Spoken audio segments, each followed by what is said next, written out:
Hello, in front of me I've got Volkswagen Golf. In this video I'll show you how to reset service inspection. In the beginning, while car is turned off, press and hold 00 button.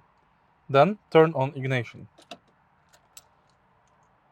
You will get information reset oil change, release the button and press 00 button again.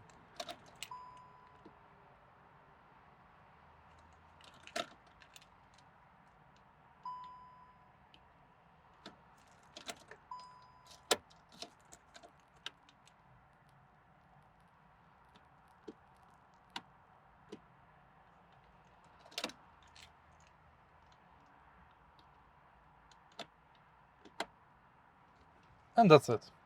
If you found this video helpful, please leave like, comment and subscribe.